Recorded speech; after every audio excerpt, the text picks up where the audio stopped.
Welcome to the Old Guy Bourbon channel. Why do we call it that? Because I'm an old guy and that is bourbon. And before we get started, please like, subscribe, share, ring the notification bell, leave a comment. You know the drill. Help an old guy out. Now today we'll be reviewing 1792 Bottled in Bond. That's 100 proof bourbon. And of course the Bottled in Bond Act of 1897 to fit those rules to be called a bottle in bond. It has to be 100 proof. Can't be 101, can't be 99. It has to be 100 proof, bottled at 100 proof. Has to be at least 4 years old. Has to be from a single distillery, from a single distilling season, and stored in a federally bonded warehouse. And there might be a couple other things I'm forgetting. But the difference, now this one isn't age stated. So we're just going to assume it's 4 years old, because if it was 5 or 6 years old, wouldn't you put that on the label? It would be a selling point, right? A Bottled in Bond 5 years old. Like Heaven Hill has the Bottled in Bond 7 years old, which was originally a Bottled in Bond 6 years old, but it was cheap, and then they wanted to raise the price to 50, so they made it a 7-year-old. So if it was anything other than 4 years old, I think you'd put the age statement on it, 5, 6, whatever. So I'm assuming it's 4 years old. I could be wrong, but I see no other reason not to have an age statement on it. So now, unlike age-stated bourbons, so now you can have an age-stated bourbon that says aged 4 years. Well, that age-stated bourbon could have 5-year-old bourbon in it, could have 6-year-old bourbon, 7-year-old, 8-year-old, etc. But on an age-stated bourbon, the youngest bourbon has to be what's stated on the bottle. So if you got, even if it's like 90% 6-year-old, but 10% 4-year-old, it would have to be age-stated at 4 years old. So age-stated, it's the youngest bourbon in that bottle that has to be on the label, age-stated. Where with Bottled in Bond, it can only be that certain year old because it has to be from one distilling season. So it always, whatever age it would be at, if you wanted to age state, it would be 4 years old. It would all have to be 4 years old. 5 years old, it would all have to be 5 years old. So I hope I'm making that clear. And if not, leave a comment. So let's get into this one. So this in Pennsylvania, the 1792 Bottled in Bond, 100 proof, I paid $40 for it. So that used to be Bottled in Bonds were the bargain bourbons. You know, you got nice 4-year-old quality bourbon at 100 proof, and it was generally cheap. Well, not cheap, but inexpensive. And that's all changed, you know, with the bourbon boom. So I'm assuming this is a 4-year-old bourbon, and $40 a little pricey, but if it's good, right? Now the note, well, let me get on the color. I forgot about the color.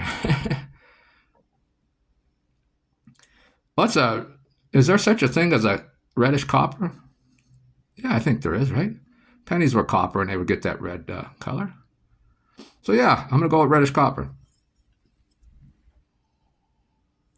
Now this got a pleasant nose, not overpowering again. But get a little ethanol on the nose. That rye spice comes through. I believe this is a high rye. I don't know the mash bill on this one. I believe it's undisclosed. But I believe it is a high rye mash bill.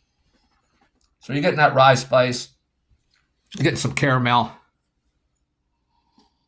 some vanilla, you know, standard bourbon stuff, but also a little bit of mint. Not a lot of mint, just a little bit of mint. Let me take a sip here.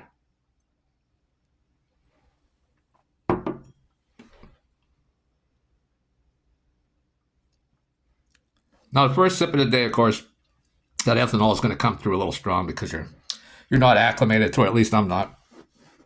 So I'm getting a little bit of ethanol burn, but that rye spice is right there in the front. But again, the caramel's there, and the vanilla. I'm getting some nice sweet cherry. Let's take a look at that color again.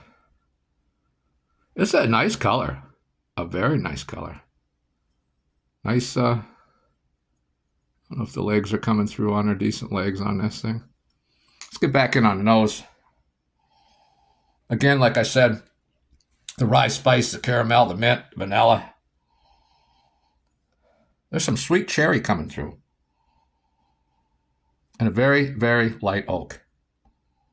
Let's take that second sip.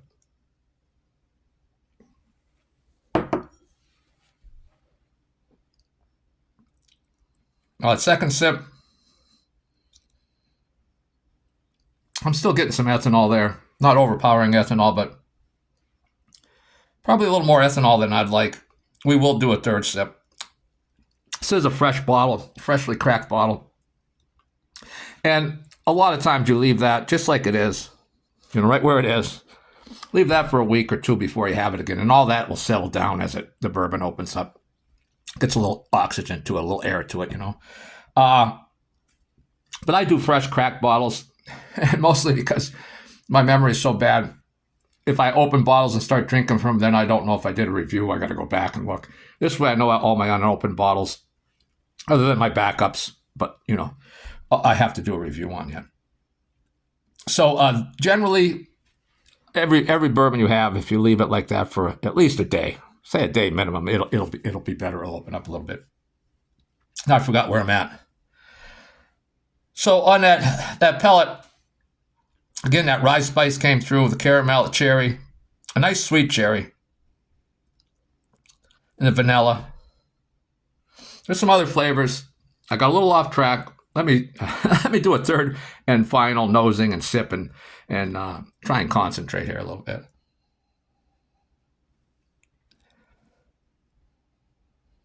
Yeah, I'm picking up nothing new on the nose. That light oaks there, a little sweet cherry. Of course, the stuff that was up front was the rye spice, the caramel, the vanilla, and that mint.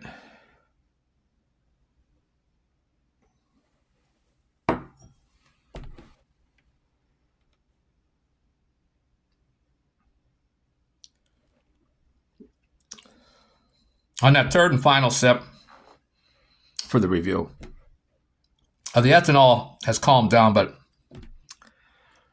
boy, the 1792 just seems a little ethanol forward to me. But again, that rye spice is there, the caramel, that cherry, some maple syrup, some vanilla, and some sweetness, like a red delicious apple sweetness is coming through. Now the finish on this one is kind of long, and I'm getting that rye spice still, but that's calming down a little bit. Maybe even a little bit of cinnamon in there now.